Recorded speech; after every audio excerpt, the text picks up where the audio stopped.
धाडी व्हायच्या, नंतर त्यांना सोबत घेतलं जायचं. आता याच्यातून त्यांना काय साध्य करायचं? नाही, यांना बदनामी, बाकी काय बदनामी. आणि ज्या प्रकारे शिवसेना आक्रमकपणे पुढे चाललेली आहे, इतके हल्ले पचवून इतके आघात सोसून आम्ही सगळे माननीय उद्धव ठाकरे यांच्या नेतृत्वाखाली आमचा पक्ष नव्याने उभा राहिलेला आहे. ही एक पोटदुखी आहे, ही एक भीती आहे. मग अशा कबरी उकरायच्या म्हटल्या तर जस्टिस लोहियाची कबर उखडावी लागेल, सोहराबुद्दीनची कबर उखडावी लागेल.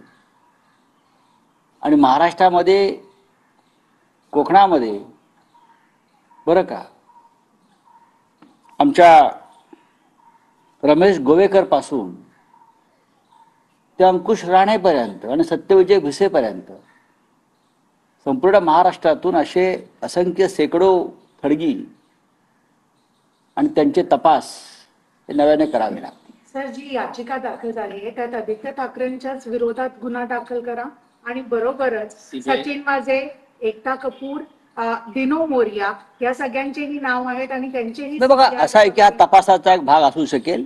मला याचिकेत काय आहे मला माहीत नाही, पण याचिकेसाठी आणि या सगळ्या प्रकरणासाठी जी वेळ निवडलेली आहे, जी वेळ म्हणजे महाराष्ट्रामध्ये औरंगजेबाच्या प्रकरणावरून वातावरण तापलंय, दंगली घडलेल्या आहेत, जाळपोळ झालेली आहे, सरकारची बदनामी सुरू आहे, नेतृत्वाची बदनामी सुरू आहे, नेतृत्व किती कमजोर आहे हे दिसून येते.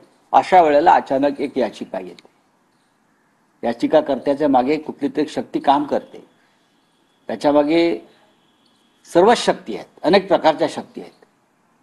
आणि मग त्या याचिकेभोवती औरंगजेबाचं प्रकरण बाजूला सारून याच्यावर चर्चा घडवली जाते. तुम्ही म्हणताय काही लोक याच्या पाठीमागे आहेत, त्याची नावं आम्हाला माहिती, कोणते लोक आहेत ते पाहू ना. ही नावं आम्हाला सांगण्याची गरज नाही. ज्या पद्धतीनं सगळं चाललेलं आहे, ही नावं आम्हाला सांगण्याची गरज नाही. जनता सुज्ञ आहे महाराष्ट्राची, त्यांना माहिती आहे कोण आहे, का करताय, कशासाठी करताय, हे आम्हाला माहिती आहे ना. सर, प्रशांत कोरटकरला जामीन नामंजूर झाला कोल्हापूरच्या प्रकरणात.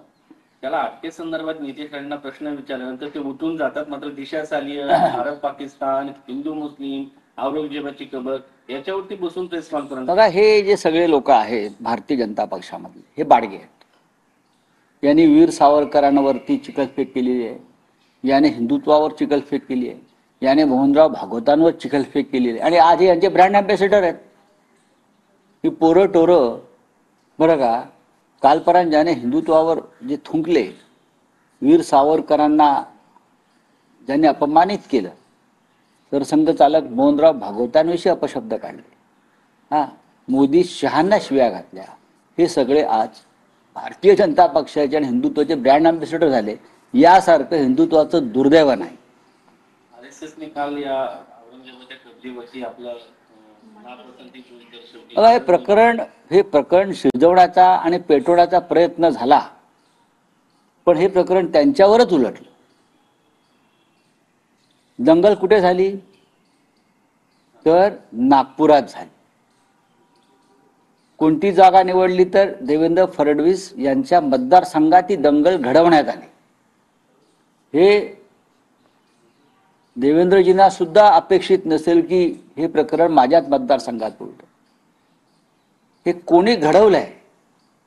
हे राज्याच्या मुख्यमंत्र्यांना कमजोर ठरवण्यासाठी किंवा बदनाम करण्यासाठी त्यांच्याच मतदारसंघाची निवड कोणी केली?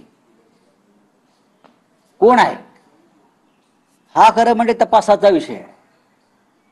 ही दंगल अशा प्रकारे महाराष्ट्रात अनेक ठिकाणी घडवायची योजना होती औरंगजेबावर, पण ठिणगी कुठे टाकली तर नागपुरामध्ये देवेंद्र फडणवीस यांच्या मतदारसंघात. याच्या मागे नक्की काय आहे, कोण आहे, कोणाचा इंटरेस्ट आहे, हा एक तपासाचा विषय आहे. सर, जेव्हा इतर वेळेस आंदोलन होतात तेव्हा त्या